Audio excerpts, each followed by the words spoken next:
Hello po sa lahat. Good morning. Mag-a-update po ako ngayon sa health ni Judah sa kanyang recovery.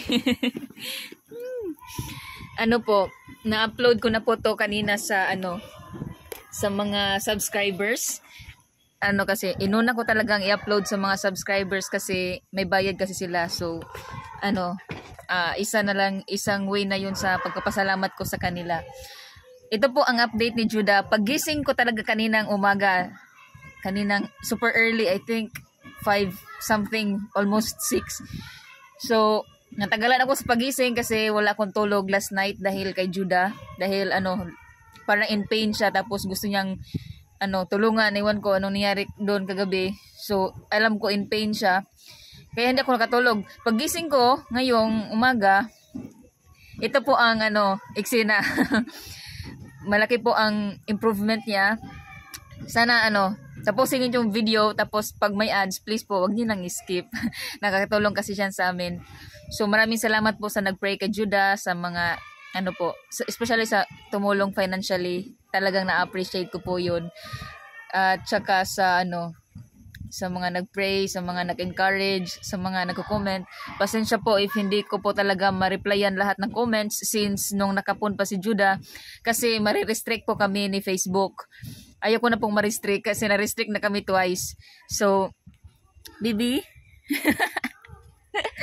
So, po, ito po yung update.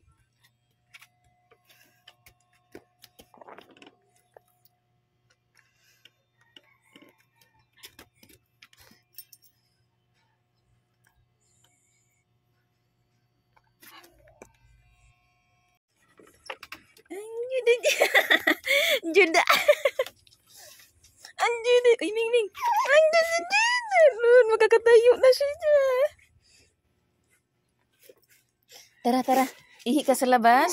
O dito ka sa loob ihi? Hello, bumalik na sigla ni Judah. Ang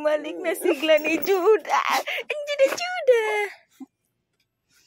Thank you, Lord. O lagi. Isa. Huwag mong bungguin yan. Pinalabas ko na lang po kasi gustong-gusto niyang lumabas. Baka gusto umihi.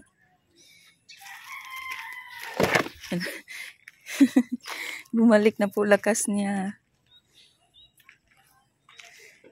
Careful gihapon boy ha. Careful. Baby. Ihi ka na. Hindi ka umiihi.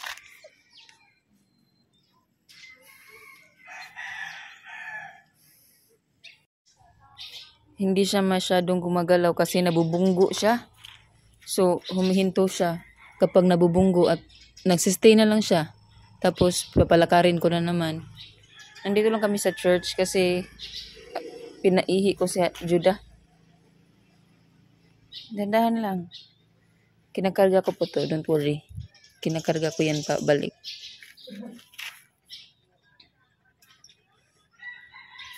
Laki po improvement ni Judah. Tumatayo na din siya kanina. Gaganyan lang siya kapag nabunggo, hihinto. Okay lang yan, Judah. Hindi kanya kasi matansya yung cone at yung dinadaanan niya. Judah. Ito na ta. Ang buntot. Ang buntot. Mas maliksi po si Judah kapag walang cone. Yung cone talaga ang nagpapahinto sa kanya kasi nabubunggo siya. Imihina. Yehey. Oo. Tanaboy. Ay, hindi pa. Sige, ihi ka pa. Mas maliksi siya kapag wala ng cone. Pero ibabalik ko po kasi dinidilaan niya. Oo, bawal dila ha. Tara.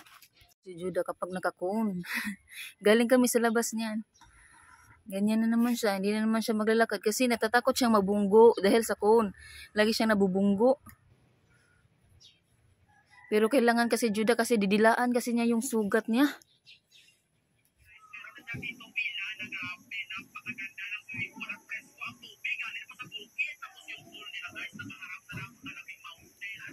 Biboy?